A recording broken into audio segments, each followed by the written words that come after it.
The drive to Lake Placid was my prescription. My therapy. The quiet roads and towering pines worked like a balm. My favorite playlist was a low hum from the speakers. I could already imagine it, the sharp, clean scent of pine rushing in when I opened the car door, the crushing weight of the entire week dissolving the second my boots touched my own gravel. 2 nights. Alone. Perfect. I eased onto the familiar driveway. The tires crunched their usual greeting, but the harmony was off. A stranger's red SUV was parked by the porch. A child's scooter lay toppled on the steps. And the front door gaped open, a dark rectangle against the pale wood. I killed the engine and sat, listening to the tick of cooling metal. Maybe my friend Reese had left something? A neighbor checking for a leak? Then laughter. Familiar, high, and utterly out of place here. It spilled from the open door, wrong as a shout in a chapel. Keys fisted in my hand, I climbed the steps. Inside, in the heart of what was supposed to be my sanctuary, a tableau of domestic takeover unfolded. My mother, Mara, was fluffing decorative pillows on my sofa, arranging them with a realtor's calculated eye. My sister Celine emerged from the hallway, a grocery bag in the crook of her arm, her youngest trailing a grubby stuffed bear. Mara's eyes found me, and her expression settled into one of mild, inconvenienced surprise. "You didn't say you were coming," she stated, her voice flat. Announcing my arrival to my own house had never occurred to me. Celine didn't bother with surprise. She rummaged in the bag, pulled out a juice box, and stabbed the straw in for her son. My gaze swept the room, inventorying the violation, luggage piled in the hallway, a collapsible playpen blocking the sunroom, my books hastily shoved into new positions, my kitchen towels replaced with her garish prints. "I just needed this weekend," I said, my own voice sounding calm and far away. Mara's arms crossed, a familiar barricade. "They need more than a weekend." She nodded toward Celine.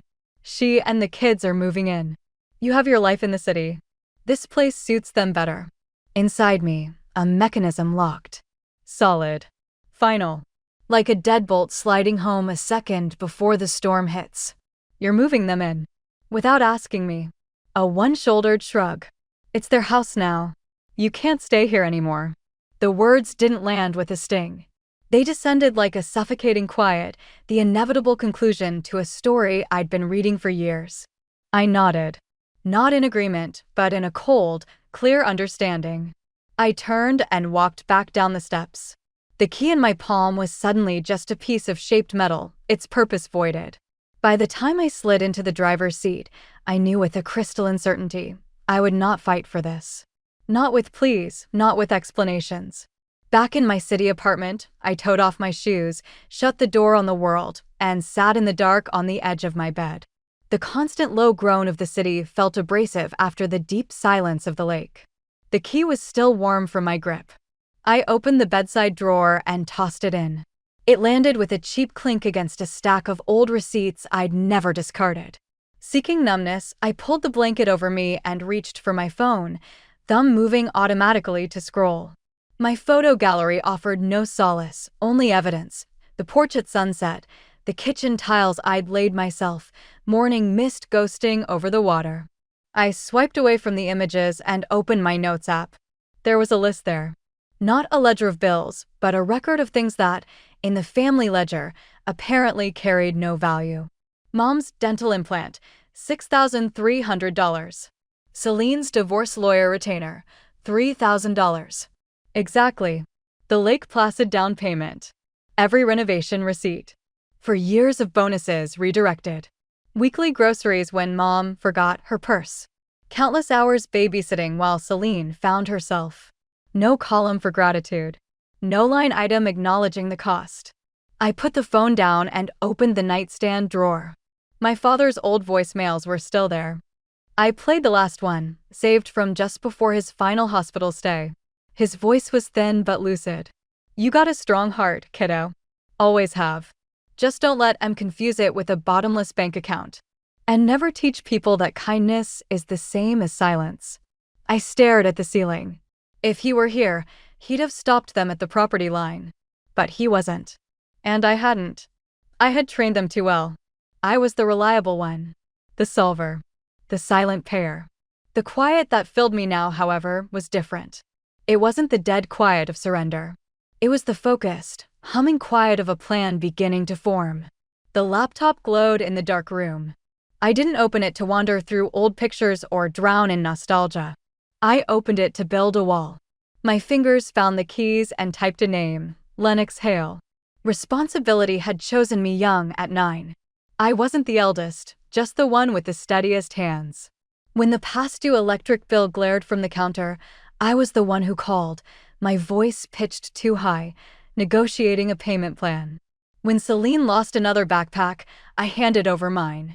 When Mom forgot the permission slip for the 6th grade field trip, I practiced her loopy signature at the kitchen table until the forgery passed. I was the fixer. The stopgap. By 30, the title felt less like a compliment and more like a life sentence. I used to tell myself they didn't see the cost. That was a kinder lie. They saw it perfectly. It was convenient. It was expected. The last time I'd refused a simple no to co-signing a refinance for Celine's car, the feedback was swift and clarifying. Mara's verdict, you've gotten hard. Money does that. Celine's text, which still burned, you don't even have a real family. What's it all for then? For what? I opened our message thread now, bracing for the ache. Mara's latest message sat at the top, unsullied by any reply from me. They need it more. You're hardly ever there. Period. I studied the sentence. It wasn't a plea or a negotiation. It was a decree. In its economy, I was erased. Not a person with history or claim, but an absence, a vacancy to be filled. What they labeled as my distance was my only oxygen. The villa wasn't a luxury, it was a lung. I built it to have a place that didn't pull, didn't tally, didn't condition its welcome on what I could provide. And they'd annexed it as casually as taking a chair, as if a decade of propping them up had silently signed the deed over to them. But they'd miscalculated. My silence wasn't ignorance. It was observation. And the period of observation was over. I clicked request consultation on Lennox Hale's sleek website and attached the digital deed before I could second-guess the action. His office was a study in ordered calm. Lennox himself was unchanged, crisp shirt cuffs, a gaze that missed nothing. He greeted me as if I were another asset portfolio to be optimized, not a daughter preparing to legally disengage from her mother and sister. The Lake Placid property, I presume, he said, once we were seated. I nodded and pushed a thick folder across the polished desk. Copies of the deed, tax filings, every invoice for every nail and tile. The physical weight of it was satisfying, a decade of quiet diligence, now evidence. I want it locked down, I said, my voice even. No access. No claim. No leverage. He flipped through the pages, a quiet rustle in the still room. He looked up. A family situation. It wasn't a question. I offered a thin, humorless smile. You could say that. He leaned back, steepling his fingers. We can place it into a non-commercial trust. A charitable shell. You retain the right to use it for your lifetime. They would need a court order to even challenge it, and they would lose. He paused, letting the strategy settle. We'll make it procedurally pristine. But you must document everything. Every text, every voicemail, any attempt to access or pressure. Create a record. I have screenshots, I said. And a list. An eyebrow arched slightly. A list of everything I've funded. Everything they've called unnecessary. Everything they've forgotten originated with me. A faint, professional nod of approval. Good. If this progresses, we prevail with documentation, not sentiment. I stood. I'm not looking for a war. Of course not, he replied, his tone as calm as still water. You're establishing a permanent boundary. That is far more formidable, and its effects are far more lasting. The spring air outside the lawyer's office held a chill, but a new, solid calm had taken root in my chest. The frantic hurt was gone, replaced by a clean, cold finality. It was over. Now came the enforcement. I took out my phone and opened a single conversation. RHE. Saturday's still a go. I have a project. Will explain. Period. Archie arrived at my apartment in his uniform of cargo pants and a faded hoodie with the words, "Trust Firewall," peeling across the chest. He didn't ask for backstory when I called.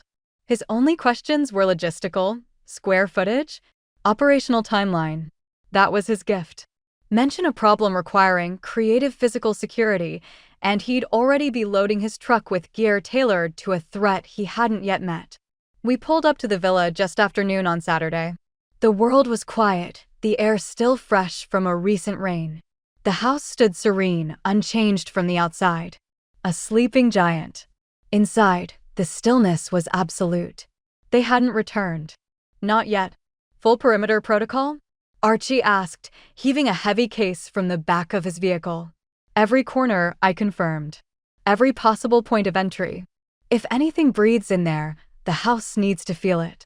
His grin was swift and bright, the smile of an artist handed a fascinating new canvas. The work was meticulous. By late afternoon, motion sensors watched every hallway like electronic sentinels. Slim LED strips tucked into crown molding were programmed to flicker in arrhythmic, unsettling patterns. Speakers, small and invisible, were secreted behind air vents and within the walls themselves. The house's central voice was given new phrases, a new tone, cold, authoritative, looping. Unauthorized access detected. You must leave the premises immediately. Period. Archie's piece de resistance was under the rugs, thin, pressure-sensitive mats. One misplaced step, he explained, and we initiate the cascade. The cascade meant faucets vomiting water, every light strobing like a silent alarm, and a disembodied voice booming through hidden speakers.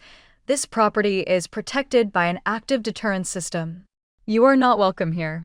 Period. We walked the rooms, triggering sequences. The house came alive, a reactive, jarring entity.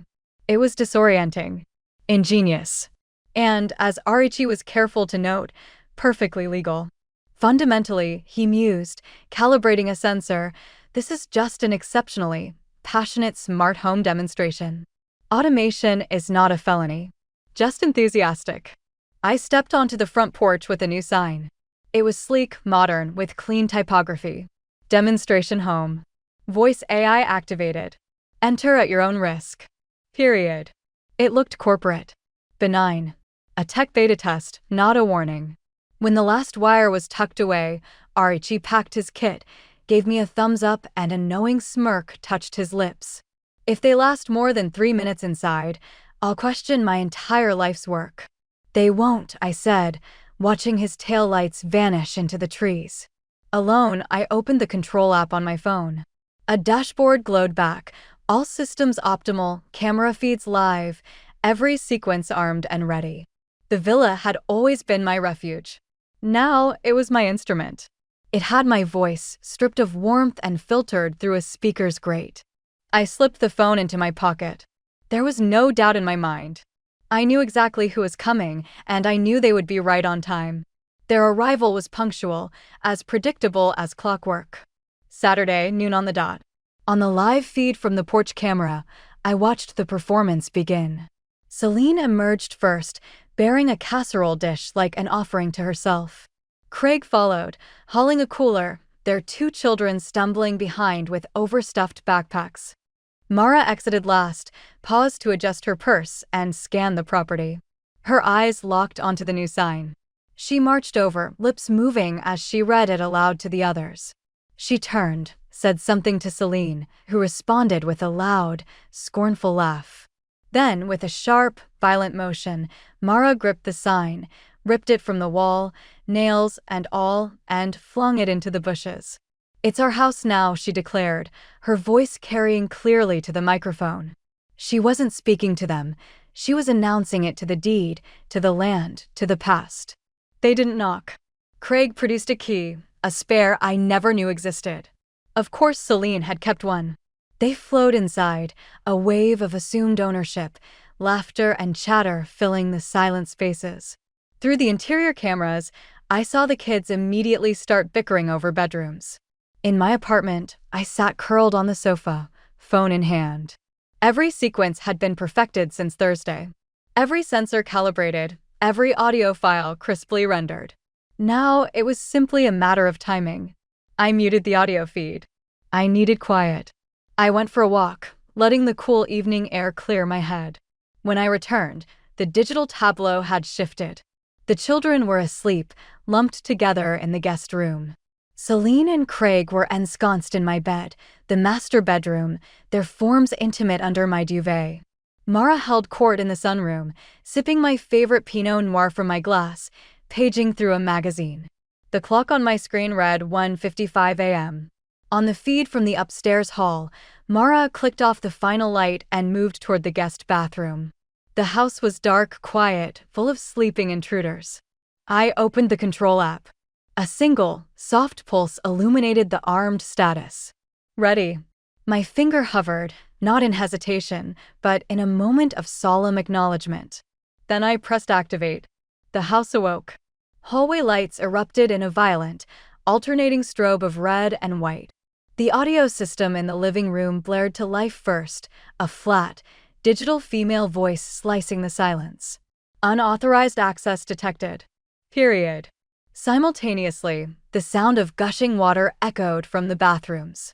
In the kitchen, the overhead light began strobing like a frantic alarm.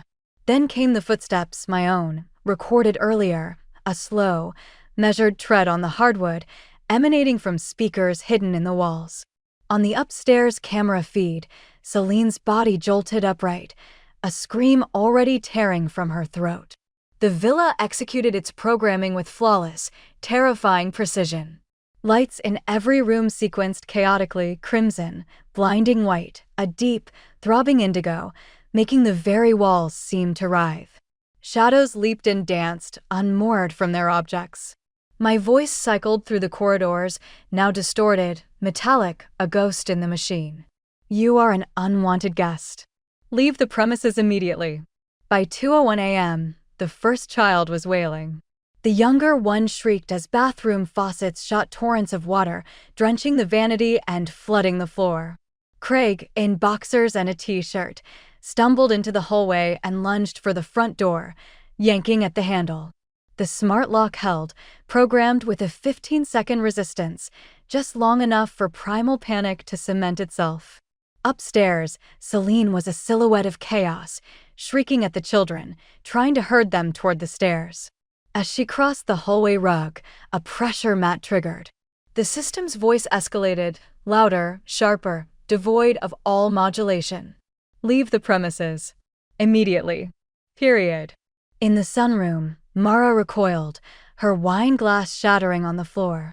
From a speaker grill above her, a new audio track played, a hushed, sibilant whisper, layered and close. This is not your home. Period. The camera showed her hands flailing out, palms slapping against the walls as if the world had tilted. Celine found her, grabbed her wrist, and pulled her toward the kitchen, a decision that plunged them into deeper frenzy. There, under the frantic strobe, a hidden projector activated, casting monstrous, elongated shadows that slithered across countertops and cabinets. Shadows with no source. When the front door finally released with an audible clunk, they spilled onto the porch, a frantic, disheveled exodus. No one had shoes. The children sobbed uncontrollably. They tumbled into the SUV, and Craig reversed so hastily the vehicle lurched and spun gravel. In seconds, they were swallowed by the dark tunnel of trees, leaving only a lingering cloud of dust in the moonlight. At 6:12 a.m., there was a polite but firm knock. 2 uniformed officers stood on my apartment landing, their expressions professionally neutral. One conducted a walkthrough, his flashlight beam cutting through the dim morning light inside. The other examined the live feeds and logs on my security system monitor. They spoke in low tones, asked a few clipped questions. Within half an hour, they were gone. The incident report, emailed later, was a masterpiece of understatement. No signs of forced entry. No occupants on site.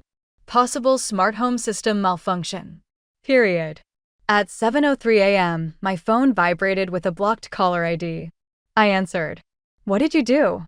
Mara's voice was a thin wire, stretched to breaking. I took a deliberate sip of coffee, gazing at the city waking up outside my window. Nothing, I said, my tone flat. I wasn't even there. I disconnected before she could form a reply. Then I opened the control app and tapped reset all sequences, returning the villa to its armed and waiting state. Just in case. They entered the notary's office with the weary arrogance of people who believe the universe will eventually bend to their sense of entitlement. Mara led, her mouth a slit of grim determination.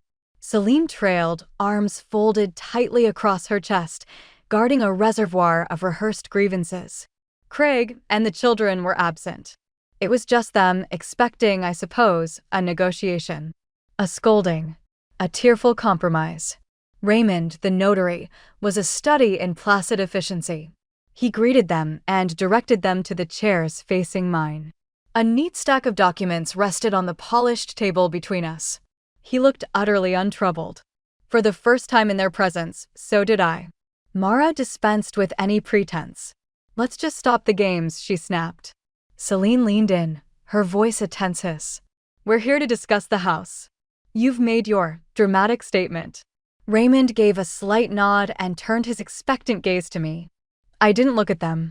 I simply slid the top document from the stack and pushed it across the table. "The Lake Placid property is no longer in my name," I stated, each word clear and measured. "The title was transferred 2 weeks ago to the Eastview Foundation. They provide transitional housing for women leaving crisis situations. I retain what is called a life estate, the exclusive right to use it for my lifetime. No one else has any legal claim whatsoever." The silence was absolute. Celine's jaw went slack, but no sound emerged. Mara's face underwent a violent transformation: confusion, then dawning horror, then raw fury. You gave it away?" The whisper was ragged, disbelieving. "I did. You will regret this," Mara seethed, leaning forward. "Someday you'll have nothing and you'll have no one." I cut her off, my voice still calm. "You gave it away first. You just didn't bother to tell me. I formalized the process." Raymond smoothly interjected, sliding the next page forward, the notarized transfer document with its unambiguous date stamp and signatures. He began explaining the irrevocable legal mechanics in a dry, factual monotone. Celine's eyes glazed over with shock, but her hands balled into white-knuckled fists on the table. "You could have talked to us," she choked out. "We thought it was just a temporary arrangement." "No," I replied. "You thought it was a permanent acquisition. You thought I wouldn't have a countermove. You thought I'd just absorb it like I've absorbed everything else." In silence, Mara shot to her feet, her chair shrieking against the floor. "That house was for family." "It was," I said, my voice dropping, finally holding her gaze. "But family doesn't show up uninvited and start scratching their name over yours. Family doesn't treat a sanctuary like spoils." They left then, wordlessly, a cloud of failed invasion and shattered assumption. Mara didn't look back. Raymond quietly presented the final papers for my signature. I signed where indicated, handed him the pen, and stood. "Thank you, Raymond." Outside, the air was cool and sharp. I inhaled deeply, and for the first time in memory, my lungs filled without the familiar, constricting tightness in my chest and jaw. There was no weight. Only space. A glance at my phone showed no new notifications from Mara or Celine. There was only one alert, from a different app entirely. It read, "Villa system status, all quiet. Standby mode active. No perimeter breaches." I arrived just as the dawn began to bleed color into the sky. The familiar crunch of gravel under my tires was the only sound. This time, there was no scan of the property, no hitch in my breath, no silent inventory of unfamiliar vehicles. The driveway was empty, save for my own car. The key slid into the lock and turned with a smooth, well-oiled click. A simple mechanical sound. No interrogation, no implied debt, no judgment on the person I'd needed to become to walk back up these steps. Inside, the air smelled of cedar boards and sun-warmed dust, the scent of peace. Everything stood in its right order. I spent the morning in quiet, methodical work, dismantling the elaborate theater Arichi and I had created. I peeled motion sensors from corners, coiled the slender LED strips, retrieved speakers from their hiding places in the vents. I disconnected the projector in the hallway, the one that had cast those terrifying, elongated shadows. Each piece was labeled, packed with care into a cardboard box. Tools of a war that was now over. The house was silent again. It had spoken its piece, loudly and unforgettably. Its work was done. I made coffee, not because I needed it, but for the ritual. The gurgle and hiss of the machine was the sound of belonging here. I reached for the old mug with the chipped handle, the one my father always called lucky. He never said why. He just grinned when he saw it, clean and waiting on the drain board. I carried it outside to the porch. The old Adirondack chair, the one he'd built, its armrest still groaning a familiar protest under weight, accepted me. I cradled the warm mug, letting the steam rise and soften the sharp lines of the pines. The quiet was profound. Not a single voice raised in demand. No unspoken expectation hanging in the air, waiting for my compliance. There was no pride in my heart, but there was no remorse either. They had come to claim a sanctuary built by my hands and funded by my silence. I hadn't met their aggression with my own. I had simply allowed the space itself to articulate the boundary they had spent a lifetime ignoring. I took a slow sip, the bitter warmth spreading through me, and spoke softly to the breaking day. Not revenge, I whispered. Reclamation. Far below, the lake shimmered, a sheet of cool silver holding its ancient secrets. I sat motionless as the coffee lost its heat, answerable to no one. Not to them. Not even to the ghost of the woman I used to be. When the last of the steam had vanished, I stood up, turned my back on the glittering water, and went inside.